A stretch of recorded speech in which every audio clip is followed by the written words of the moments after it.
Hello guys, welcome back to our channel. మీరు చూస్తున్నారు actor BRP. నేను మీ జగదీష్. సో నేను ఈ స్క్రిప్ట్లో 3 క్యారెక్టర్స్ అయితే ఇన్వాల్వ్ చేద్దాం అనుకున్నా, బట్ కొన్ని రీజన్స్ వల్ల 2 క్యారెక్టర్స్తోనే ఎండ్ చేయాల్సి వస్తుంది. ఈ వీడియోని ఎవరు కూడా మధ్యలో స్కిప్ చేయకండి, ఎందుకంటే స్టోరీ లైన్ అర్థం కాకపోతే యాక్టింగ్ చేసేటప్పుడు చాలా ఇబ్బంది పడతారు. సో ఈ వీడియోలో ఏంటంటే, ఫోన్ అనేది మంచిదా చెడ్డదా అని చెప్పేసి 2 క్యారెక్టర్స్, అంటే ఇందులో యమధర్మరాజు అండ్ ఇంకోవైపు ఫోన్ ఉంటుందన్నమాట. వీళ్ళిద్దరి మధ్య కన్వర్జేషన్లో ఫోన్ అనేది మంచిదా చెడ్డదా అని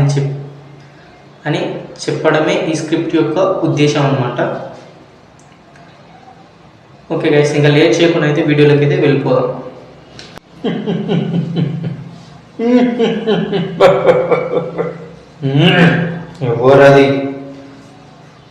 ఎవరిది మా యమలోకంలో నాకు తెలియకుండా ఎన్ని చప్పుడులు చేస్తున్నది ఎవ్వరు?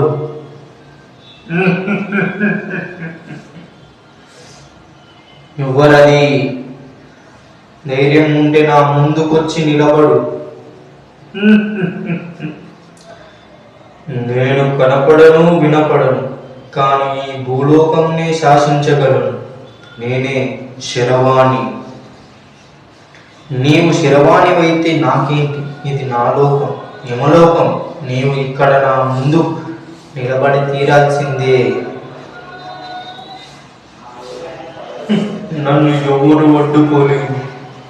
మీరు ఎవరైతే నాకేంటి?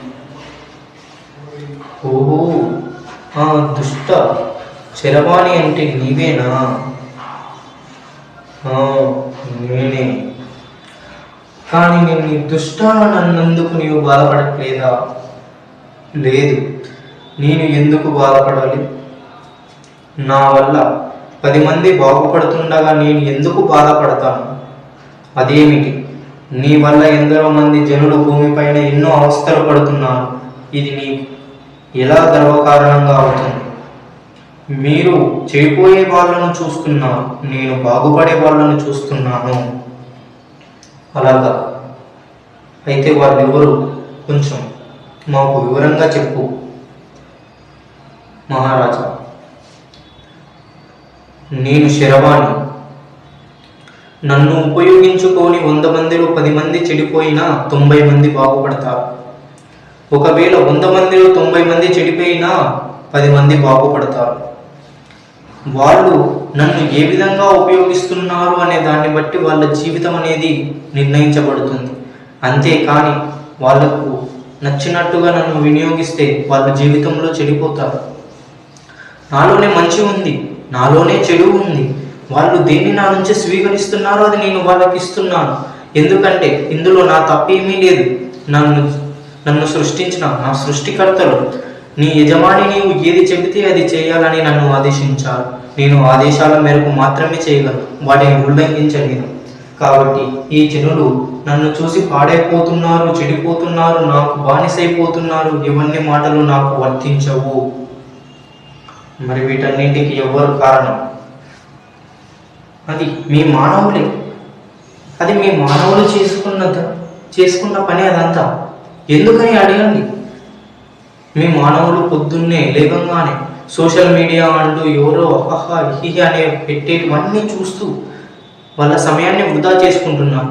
నాలో ఎంతో జ్ఞానం ఉంది, దాన్ని తీసుకోవడం లేదు, దాన్ని మర్చిపోయారు. అందులో వచ్చే కొంచెం సేపటి ఆనందం కోసం వాళ్ళ ఎంతో అమూల్యమైన సమయాన్ని వృధా చేసుకుంటూ వాళ్ళ జీవితాలను నాశనం చేసుకుంటున్నారు. ఇందులో నా తప్పేముంది ప్రభు?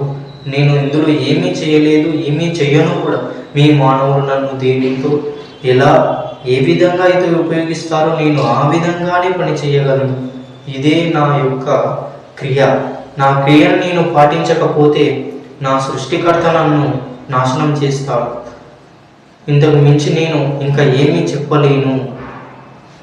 అవును, అదేనూ నిజమే. నీవు చెప్పినది సమ్మతమే.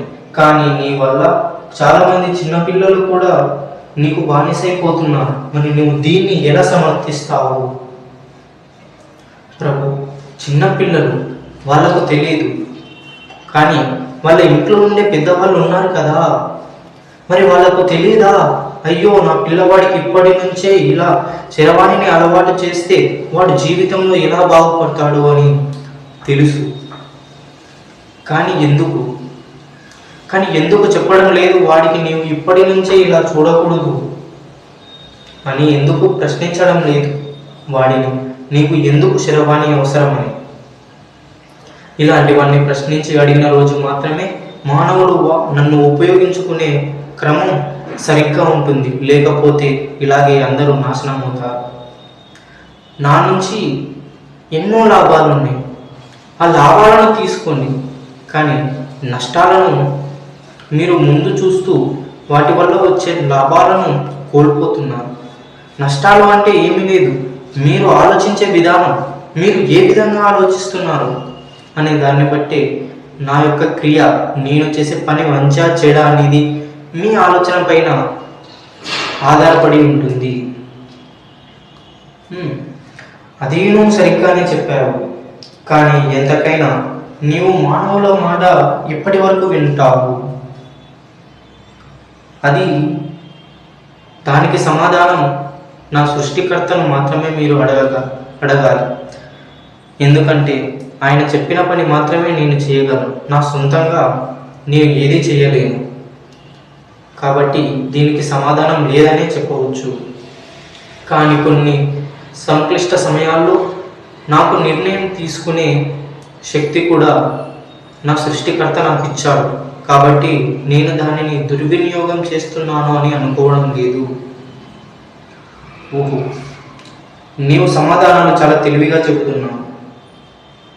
ఇక నీ వైపు ఎలాంటి తప్పు లేదని చూపించాలని అనుకుంటున్నావు?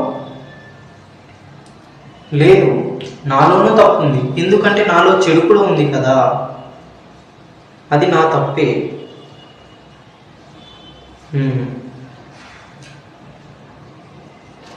అంతే గైస్, ఈ విధంగా చేశారంటే, ఎందుకంటే అక్కడ టైం లైన్ తక్కువనే ఉంటుంది, ఇట్స్ ఎనఫ్. సో ఇంకా నెక్స్ట్ స్క్రిప్ట్లో మళ్ళీ కలుద్దాం. అంతవరకు అయితే సీ యు గైస్, టాటా. మన ఛానల్ ఇంకా సబ్స్క్రైబ్ చేసుకోకపోతే సబ్స్క్రైబ్ చేసుకొని వెళ్ళు, అండ్ బెల్ గంట సింబల్ మాత్రం యాక్టివేట్లో ఉంచుకోవడం మర్చిపోకు.